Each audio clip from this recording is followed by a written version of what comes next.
Arachnophobia, 8 legs, 2 fangs, and an attitude.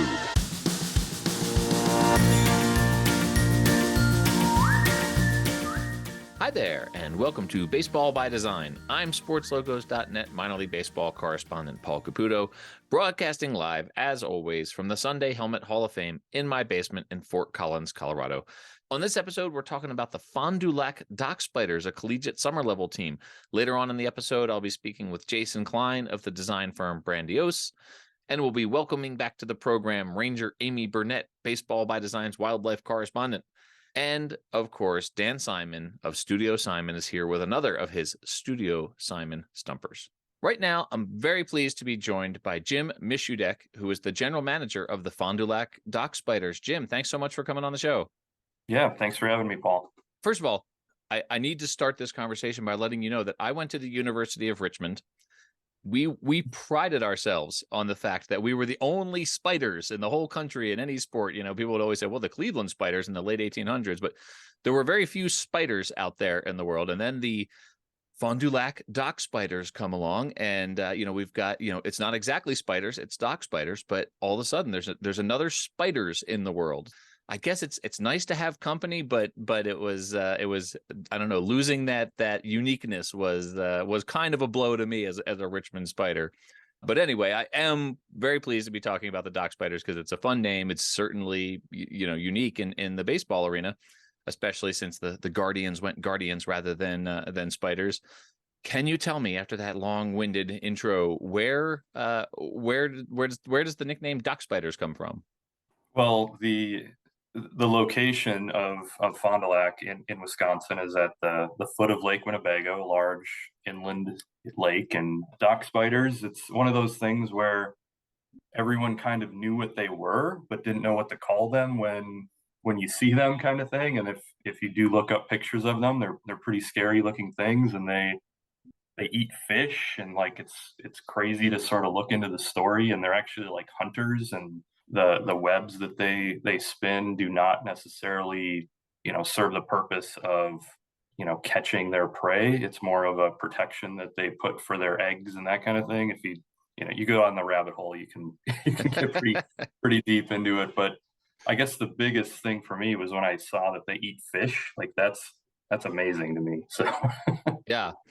So we on sportslogos.net we covered this story in 2017 when the nickname was unveiled, and there's a quote in here from an article called Cottage Life about 10 reasons that we should celebrate dock spiders, and one of them is they don't spin webs to catch their prey. Instead, they stalk their victims using 2 large fangs to inject them with venom, paralyzing them.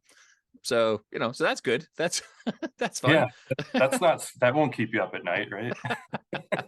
But that does sort of bring up, it's kind of a fun logo. It's this sort of like creepy, fun Spider Muppet thing, right? Like, but there are people, I mean, this is people with a fear of spiders. That's a real thing, right? Like people, when I would talk about, oh yeah, we're the Richmond Spiders, and people would recoil. I mean, there were sometimes you'd run into people who'd be like, the spiders, like you had to live with that for 4 years. And I'd be like, yeah, Richmond Spiders, clap, clap, clap, clap, clap. So do you deal with people who, arachnophobia is, do you have fans who are just like, God, I want to come I'll come when you're the shantyman. Yeah, right. We do hear it a little bit of people like, I just don't like spiders. Well, you don't come to the game and have spiders crawling on you. It's baseball and it's fun and it's entertainment. Our mascot Weaver is a giant spider, but he's friendly and he's not going to inject venom into you either. But we hear a little. It's more in joking, like, yeah. Oh, spiders. I'm scared of spiders, but I love coming to your games, that kind of thing. And it allows for us to do some great imagery, some great merch, some great graphics.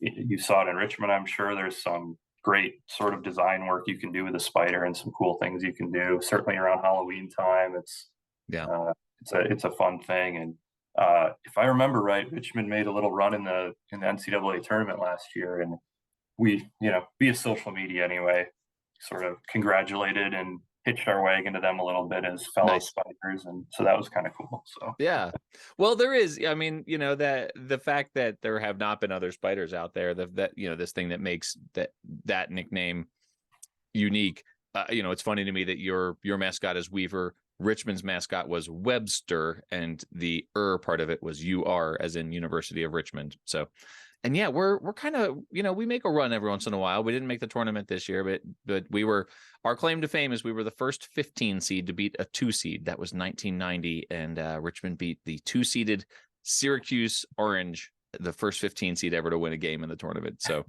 Spider pride. Yeah. So it's the team's been around since 2017. Yeah, 2017. This year will be year 7. And for a Spider, Weaver, you would think next year would be a big year for Weaver, being a Spider in our 8th season in 2024. Absolutely. Do you have big plans for the 8th season? Not yet, but Okay. it lends itself to some cool things we could do for sure. Yeah. A lot of teams like to do, movie nights. They do theme nights. You see, I mean, obviously Star Wars is a huge one. You see Harry Potter a lot. I worked at a movie theater when I was 16 years old. And one of the 2 movies that played the entire summer that I worked there was John Goodman's Arachnophobia. I'd kind of love to see the Dock Spiders have an arachnophobia night. Maybe bring John Goodman out. Yeah, that sounds like a good idea. There's, a movie like that, or, certainly all the Spider-Man movies, and there's no shortage of actors that have played Spider-Man recently. So Right. that'd be, movie nights and spiders and creepy crawly. There's a lot of cool things we could do. A lot of possibilities there. You mentioned this was one of the finalists among some other names. One of the other names that, when I wrote the article on sportslogos.net, one of the other names that we just thought was sort of gone forever and we wouldn't see again was Udder Tuggers. And Udder Tuggers has resurfaced with a different team. It's a team that you all have a relationship with, though, the Wisconsin Timber Rattlers. It's the same ownership group. Is that right? Yep. We share ownership with them, and Udder Tuggers has been and it still is, from the time that they announced it and sort of have been using it, has been a top, top seller for merchandise. I think it outsells many other teams, and it's this alternate identity that they use, and that sort of has a life of its own. So it's cool and it's wonderful, and this little dancing the line of, that's kind of, should I be laughing at that? But, like, you don't understand, like, what makes it uncomfortable. Like, it's cool though. But the origins of that name were not with the Timber Rattlers. They were one of the finalists for the Dock Spiders. I know that was before the time that you were with the team, but does that come up around the office? Is it ever just like, what could have been? We might have been the Udder Tuggers instead of the Dock Spiders. Yeah, we actually, with our partnership with the Timber Rattlers, we have some of their Udder Tugger gear in our store, and that's sort of, this region. We're only 40 miles away from Appleton, where they play, so the region is very familiar with it, and it's one of those we have talked about it. Like, what if, that's and some of the other finalists that could have been our name too are, some are a little more attractive than others too, and you mentioned the Shantymen, and there's some things coming forward with us there too. So okay, yeah, we'll certainly talk about the Shantymen here in a second. I have to tell one funny, kind of maybe slightly off-color story about the Udder Tuggers. I was at a Rockies game with my girlfriend and with another couple, and we're just hanging out. And as I mentioned, I live in Colorado, and so we're up in the upper deck at Coors Field. And this guy and his girlfriend are walking down the stairs in front of us. And I notice, I'm always scanning hats looking for minor league baseball caps, right? Like, I love seeing minor league baseball caps out there in the world. And this dude is wearing an Udder Tuggers cap.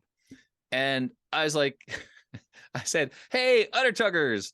And the other 3 people in my party and this guy's girlfriend all wheeled on me and said, the 3 people in my group just were eyes all wide, like, "What did you just say?" And the girlfriend, this guy's girlfriend started to say, "What the?" And then the guy like laughs. He's like, "Yeah, Udder Tuggers," and he takes his cap and sort of waves it. And she looks and she goes, "Oh." And so I've been banned from yelling out minor league baseball team names in public, because you never know what kind of trouble that's going to start there. So maybe you guys are better off as Dock Spiders. There's no trouble if you yell out Dock Spider at a baseball game. Right.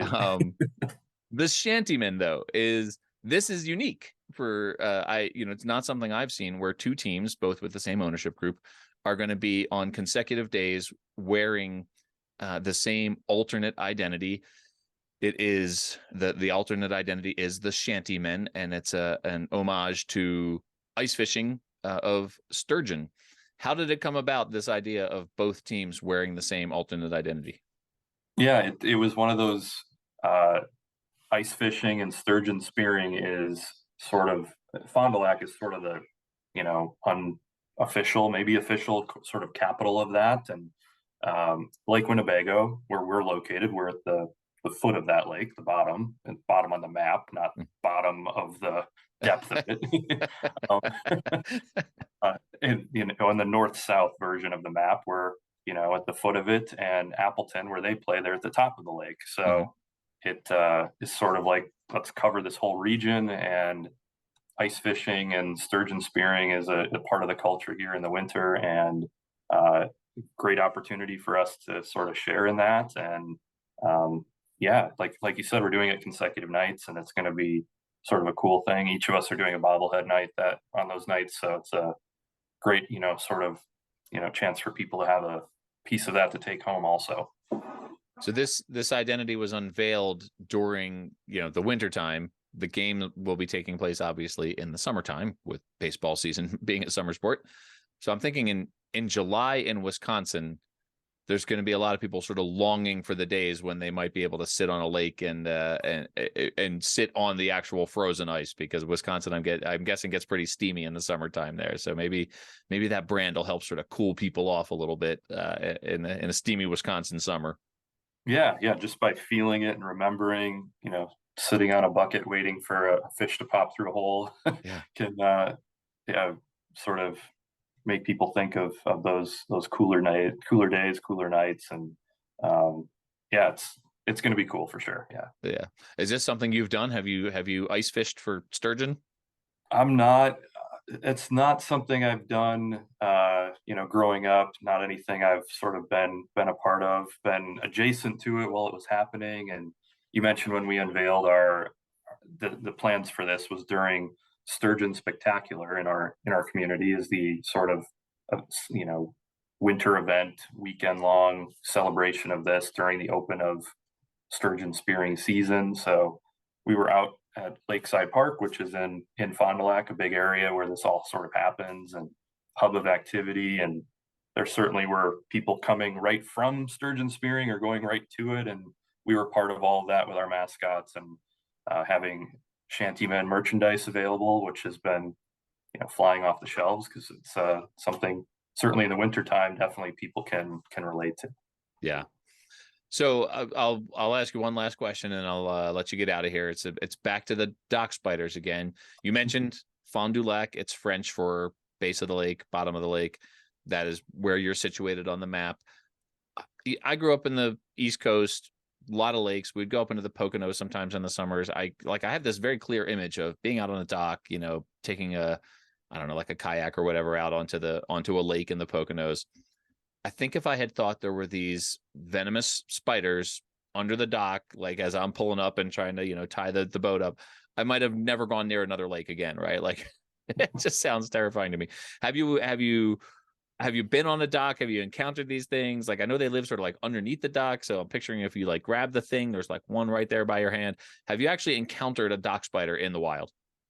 I haven't, from like a interaction point where I was like close enough to be affected by it, but being at the park, where we have a lot of parks, along lakes here. So just sort of walking around and, seeing something scurry off in the distance. Yeah, I haven't really seen or encountered or had a interaction like that with one other than Weaver. So okay, of course. 7 years in, do you feel like the name's been really embraced by the community? Yeah, the community loves it. Community, gets behind what we do and supports us in every way. So that's great. Even when we announced the Shantymen, there were a few people who were like, "That was my choice. That was the one I voted for."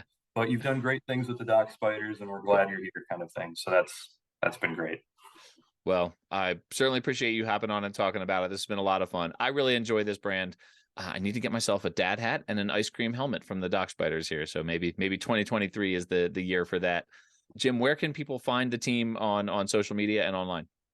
Online at docspiders.com, real easy. There's links on our website to our schedule and merch and ticket packages and everything there. So that's available there, and certainly on all the social media accounts we're active too. So yeah. Well, on behalf of your baseball team and my alma mater, I'll end just by saying, go Spiders. Go Spiders.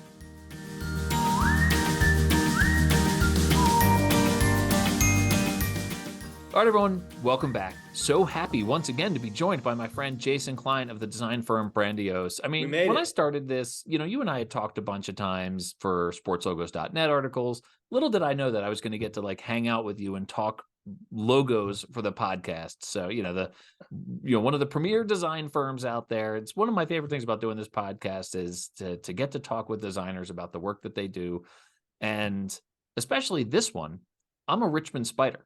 And so I graduated from University of Richmond. We take a certain amount of pride in being the only Spiders out there.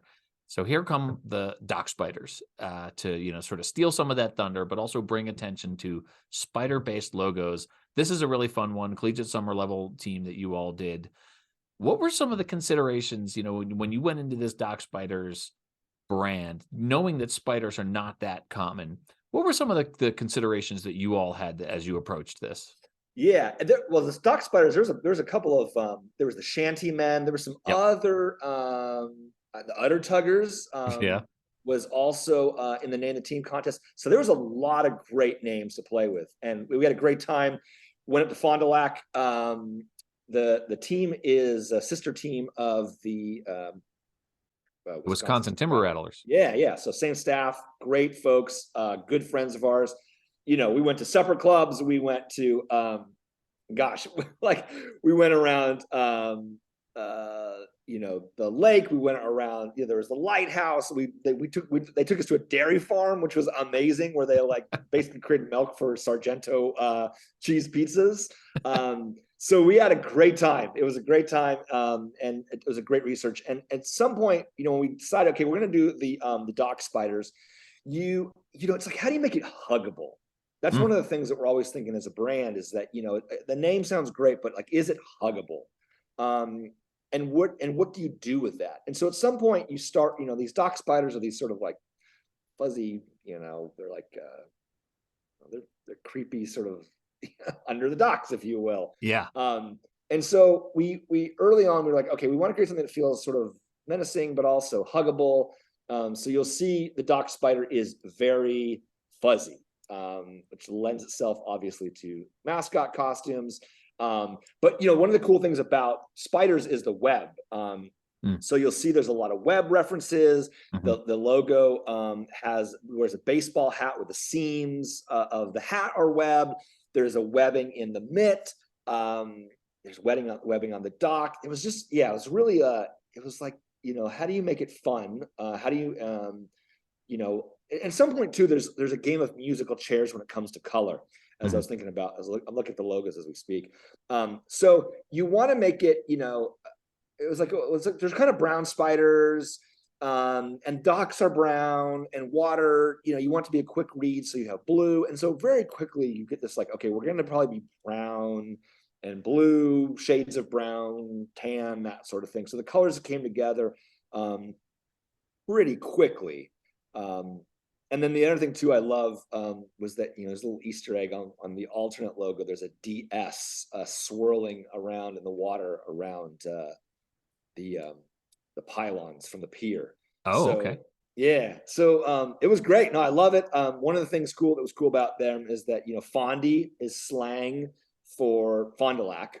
And so we love finding ways to take local slang and infuse it into the brand. So here, all the road uniforms say Fondy on them. So, when they're traveling around Wisconsin, traveling around the league, people say, well, where's Fondy? Oh, Fond du Lac. Got it. So that makes them go from being an outsider to an insider. Nice. So when you look at this logo, I mean, it's not just cute and fuzzy, right? It's got there's a little bit of menacing to it. There's a little bit of sort of evil to it. Doc Spiders, And we're going to talk to baseball by design wildlife consultant Ranger Amy Burnett later on in this episode, so she can give us all the details on the specifics of the dock spiders. But man, these things are kind of like evil, and they live under docks. I mean, I kind of picture like you're trying to tie up your canoe on this beautiful Lake Winnebago here, and then there's a spider the size of your hand that's like injecting its venom into it, and so real fun stuff. It sounds Day at the lake. So the idea, like, to turn this into sort of like this kid-friendly logo was something, something of a project. And I understand that's part of what you do is you take big, menacing, evil animals and you turn them into something cute and fuzzy. In very much the same way you take something that is not at all menacing and turn it into something, menacing. So I understand there's like, you're always sort of flipping the script a little bit here. So, but people already don't love spiders necessarily, and then here's this like particularly evil looking one, and you're looking at the logos, I'm looking at pictures of dock spiders right now, and these things, I mean, like, God, they're not cute. The logo is a little bit cute, if a little menacing, but these things are not cute, and so if I'm on Lake Winnebago in Wisconsin, I don't want to encounter one of these things, but the team sort of built their brand around it anyway. So where's that sort of cute, menacing line for a brand like this for a collegiate summer team? I mean, from the very beginning, you got to figure out what you're having to work with. So I think I mentioned the colors. Sort of the blues. You have these brown spiders. You have docks, so you have this idea of wood and sort of planks and that sort of thing. And that's sort of the toolkit, if you will. Rope. So you have these like elements like, all right, well, how can we take all these elements that are quick reads? Because I mentioned before, like you want everything to read real quick. So you have your color palette, you have your elements, if you will. But you want a cap that people are going to go, that's cool. But you want a brand where kids can hug it. So for example, the team caps are definitely more. There's sort of two versions of our dock spider. You have the team cap, which is like coming at you. It's sort of tenacious, menacing. It's got the creepy crawly legs. And you want to adopt that persona. But then, as it transitions, you have the primary logo where it's all right. Now it's sort of, less in shadowed. Like that was one of the things with Navy, put it in the shadows, like you're at the dock. But then the primary logo is sort of out. It's sort of on the dock. So there's more light on it. It's more warm. It's more cuddly. And then the character artwork, for the mascot, which is different. There's the logo, and then there's the cartoon character artwork for the walk around physical costume. That is definitely much more friendly and fuzzy and in the spirit of like a Muppet. That's fun. So you're trying to figure out, okay, what is the context on a hat? People want something a little more intimidating, a little more straightforward, quick read, in your face. If it's a spider, you want it to feel a little creepy crawly. But then as you move into the brand, maybe there's an alternate version, same character, but it's a little more approachable, warm, fuzzy. And then you get into character artwork for the walk around, costumed character. You're going to have something that's more, Disney, Muppety, that sort of thing. If I'm remembering from my conversation with Jim correctly here, the character's name is Weaver. And I have to be careful not to call him Webster, because that was Richmond's mascot, was Webster. So did you, in the course of creating this, did you encounter, I mean, I'm sure that, like people are afraid of bees, people are afraid of snakes, right? Like there's always going to be some phobia. Arachnophobia is a pretty big phobia out there. Yeah. In the course of creating this, did you consider that? Did you try to do something visually to sort of mitigate that? Or did you just figure some people are going to be afraid of spiders and they're just not going to go to dock spiders games? I mean, there are certain things you just can't touch in subject matter. And, things are just like offensive, outright offensive, not kid friendly, that sort of thing. And so you always have those type of conversations with any brand. Like, are we waiting in any area that's going to like bite us in a way that we just don't? It's just not what we wanted. Right. But when it comes to things like spiders, bees, that sort of thing, you just kind of say, all right, this is it. Yeah. This is what we are. This is the subject matter. Go. And you're like, well, some people don't like, listen, some people don't like, some people don't like everything, Yeah. right? Like, Yeah. it's okay. Like hey, it's not for you. I get it. It's not for you. So then at that point you have to decide, all right, how do you, what are the assumptions people have? Okay, they're creepy. They're scary. They're hiding, ready to come get you. Can you play with that? Right? Can you play with that in a way that's fun? Yeah. Can you reinforce it in a way that's over the top? Or can you flip the script? So those are the kind of things that we think about when you're building a brand is, can you just go obnoxiously over the top? Yeah. This is what people associate. Let's just turn up the juice to like 200%. Right. Or this is what people think. Can we go the opposite direction? What people don't expect. What is the subject matter? What is the association? What is the sort of stereotype of the subject matter? What people associate with it? How do we turn it up 200%?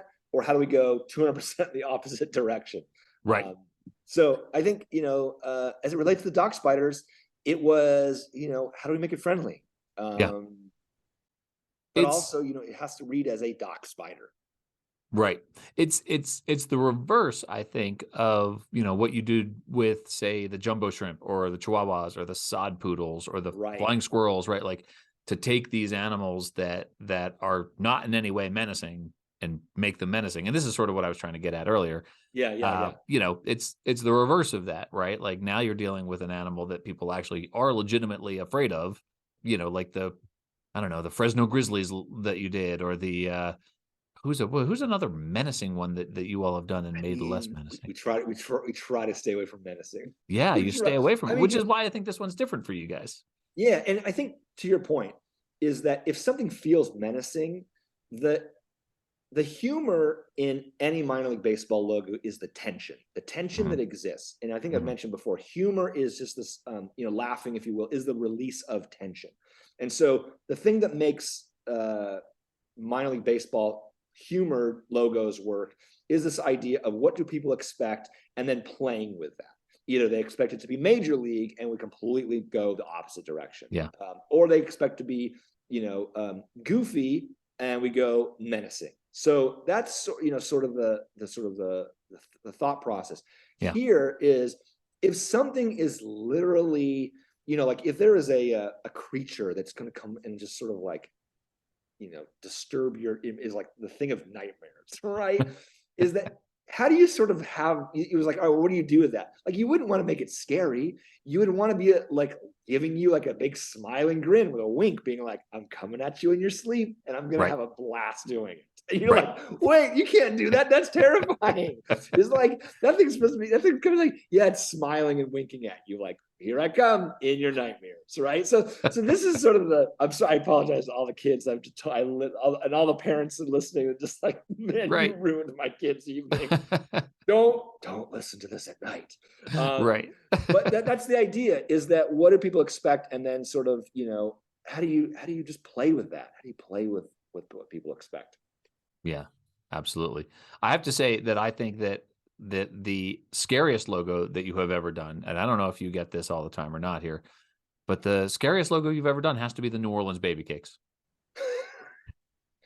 I mean, the king cake, the baby is like, forget the Pelicans, sort of alternate character, but like, it's a baby in a cake. You're baking a baby in a cake, right? Like, that is and I think, that was the whole fun about the baby cakes, was like, okay, well, what do we do with this? Right. Is it cute and cuddly? No, it's going to be like a snot-nosed kid. Yeah. It's creepy. Like, you put me in a cake, I'm coming at you. I can't believe you did this to me. I've hacked my way out of this cake with a baseball bat, and I'm coming at you. That is amazing. This is I'm gonna spend the rest of my day researching scary Brandiose logos. It's gonna be pretty fun. Maybe the seal slingers, right? Like, you've got the orca; they're pretty scary, and so maybe they never saw the light of day. So, Jason, I never know where these conversations are going to go, and that's why I love them so much. I appreciate you. They always go to great places. They always do. I appreciate you so much. Appreciate you coming on, and we will talk to you again in the very near future, I'm sure.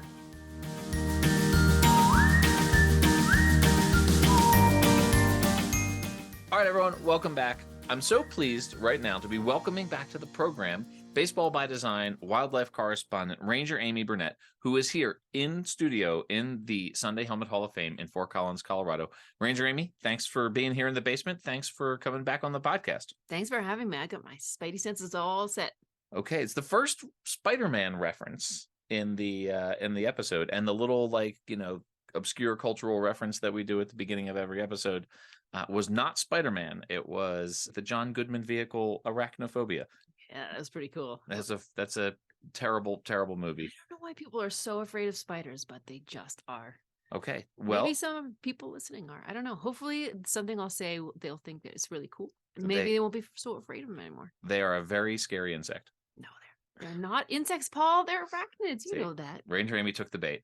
You needed to have that opportunity. Dock spiders always take the bait. We'll talk about that. Oh, they're see? so cool. Wait till you find out about dock spiders. They're pretty darn cool.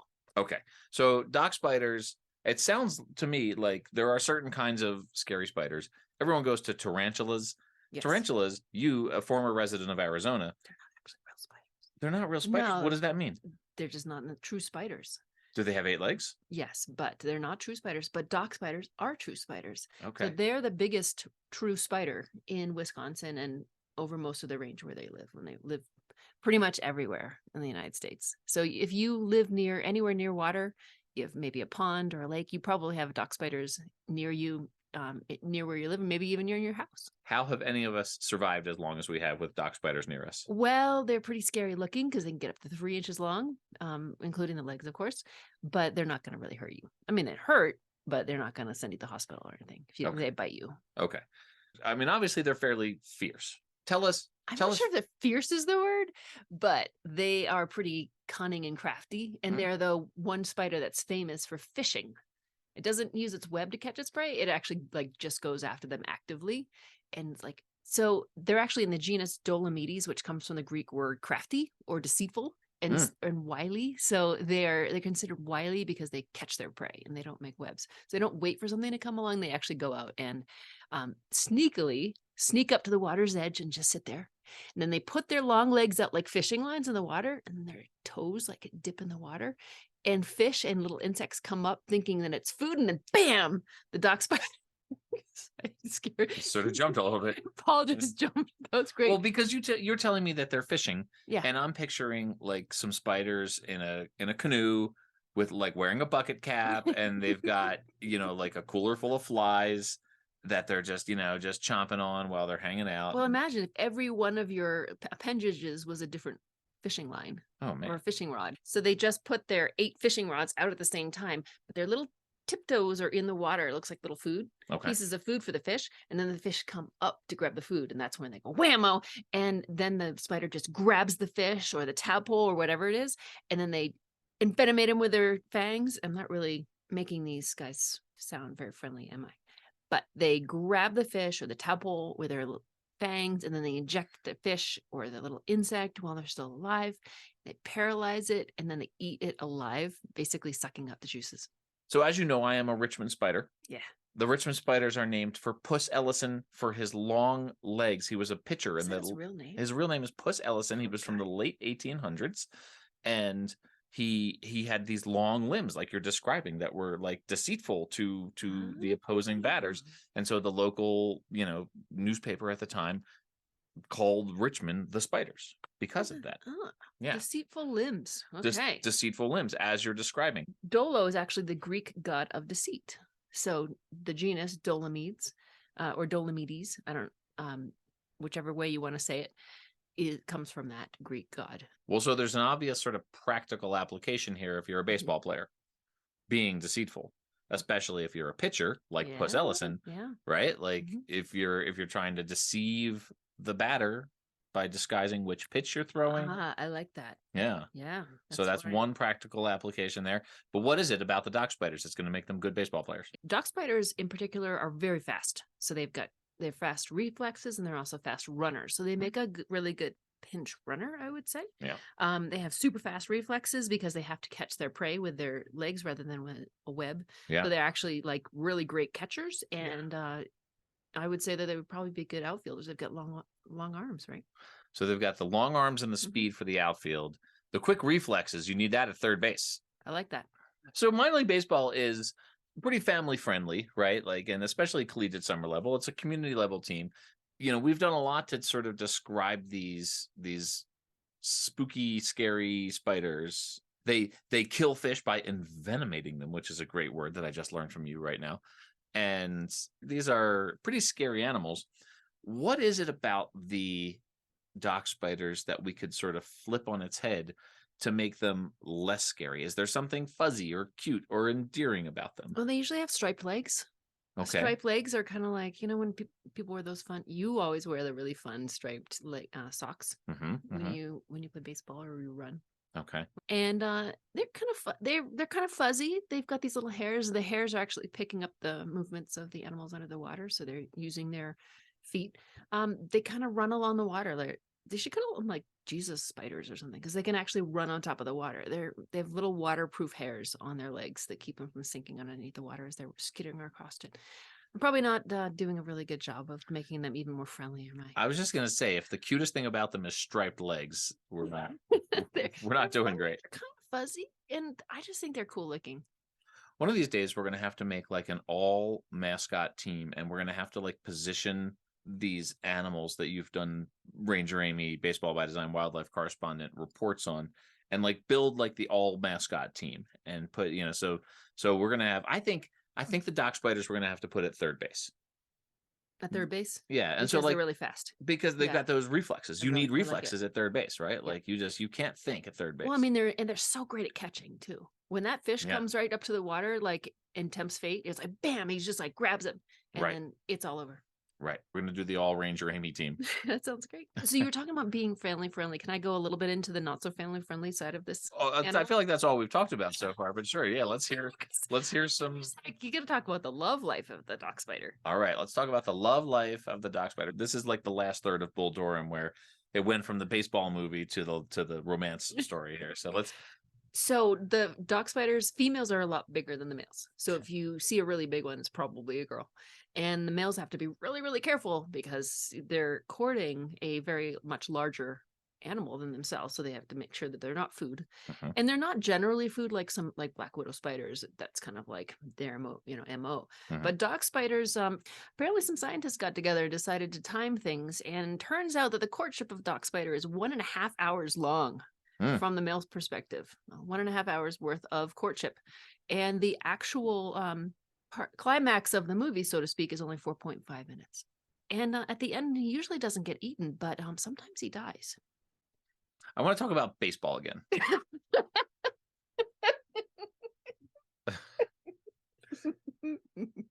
Like as a It's baseball so mascot in a family-friendly environment, we're trying to find something. I asked you for something endearing, and you're like, striped legs, and then they also have this like quivering hair that might be considered fur. They're fishing spiders. Dock spiders are fishing spiders. Isn't that kind of cool? Like when you see a young kid on the side of a pond with a line and a fishing pole, and he catches a fish or she catches a fish, isn't that kind of endearing? See, this is what I'm looking for. I was trying to paint a picture of a Okay. spider in a All right, canoe with a bucket hat and a cooler full of flies. So now we're talking. Now we're talking about Okay. a spider that's hanging out, having a good time. But yeah, he's sitting there. His 8 legs are just like 8 lines out in the water. Fish comes along and bloop, he goes and picks it up out of the water. There you go. And then he and his buddies go home and have a beer. That sounds great. Yeah, see, the fishing day is over. Yeah. Tell me about these fangs. They do have fangs. They do envenomate their prey, but it's not powerful enough to really hurt us. I mean, it will hurt, but it's not going to like really give you a bad welt. Maybe just a little bit. Okay. I have no further questions. I just think they're so cool they would be fascinating to watch. Like if you go on YouTube, you put in fishing spider and you just watch the spider catch fish. It's pretty fascinating. It does sound fascinating. And you have been walking around in a dock spider's cap because the team was so kind to send us some stuff. It really is a genuinely like awesome It's logo. such a cool like light blue, powder blue hat. It's a very good hat. Like It's a really good. The powder blue is really good. It's a genuinely cool mascot / logo / brand. It's cool. It's got a local connection, and it's going to play third base on the all Ranger Amy team. Absolutely. Ranger Amy, thank you so much for coming back and for being our wildlife correspondent. Thanks for having me on to talk about something that people really think of as scary. And maybe by talking about it now, it's a little bit less scary. Ranger Amy Burnett can be found on Twitter at Ranger Amy. And now that it's baseball season again, you can find pictures of us at baseball games, where we will certainly be doing some recording for future episodes, upcoming episodes of Baseball by Design. All right. I can't wait. Baseball season.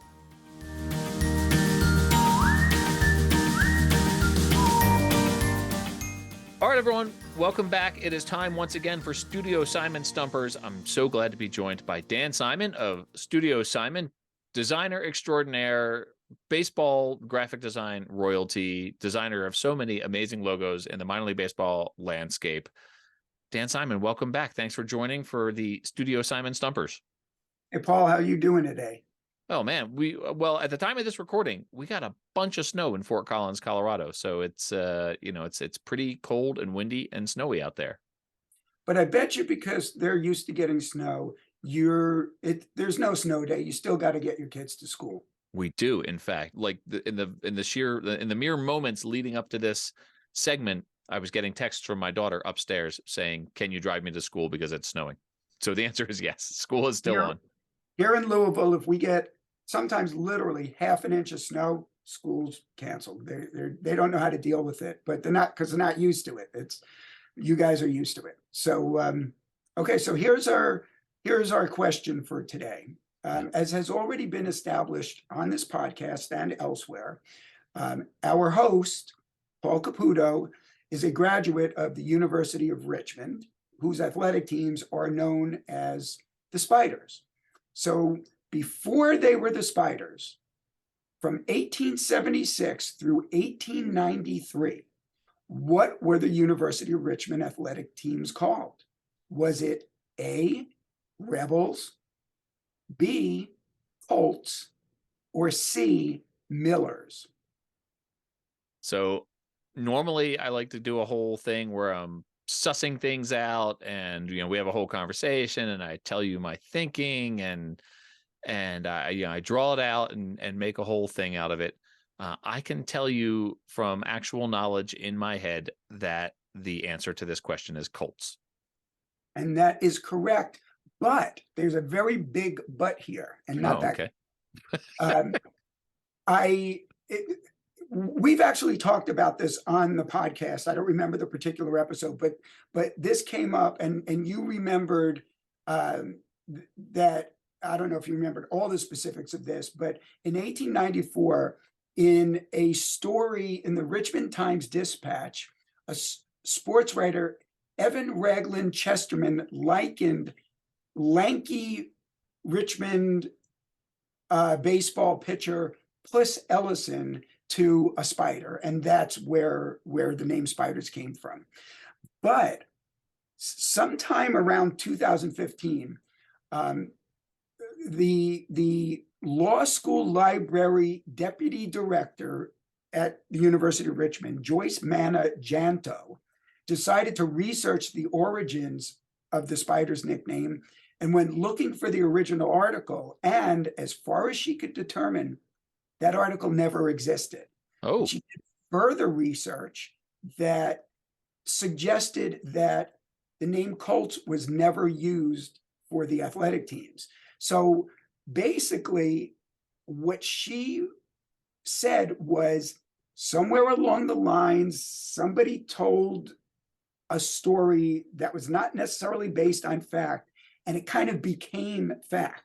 So now I can't speak for the accuracy of her research, but this whole thing about where the name Spiders came from and that it was Colts before that has at least been brought into question. So I have been sharing this story of Puss Ellison, the pitcher for the Richmond Spiders, and this whole time it could have been apocryphal. Who knew that now my reality is shattered by what I thought was going to be my quickest slam dunk Studio Simon Stumper to date. I mean this feels like a win where your team gets a win, but the star player goes out with an Achilles heel injury or something, right? Like this doesn't feel like a win to me, even though I got the answer right. Well, you know what? There are certain things that people once believed in, and later in life they find out those things weren't true, but they choose to continue believing in them anyway. So I say you should believe that Joyce Manajanto was. We don't know that she was not able to find evidence like of that story and having ever been written. It doesn't mean it wasn't written. She just didn't find the evidence of it. So this brings into question what you have believed for all these years, it doesn't mean that that's incorrect. It's just there's a question mark. Well, I'm heading into my week full of doubt about the legend of Puss Ellison, but I'm still grateful to you and everything that you bring to the podcast. Dan, thank you so much for another Studio Simon Stumper. I am getting a lot of texts saying, Dad, are you almost ready? So I am going to hop off. We'll talk to you next week. See you, Paul.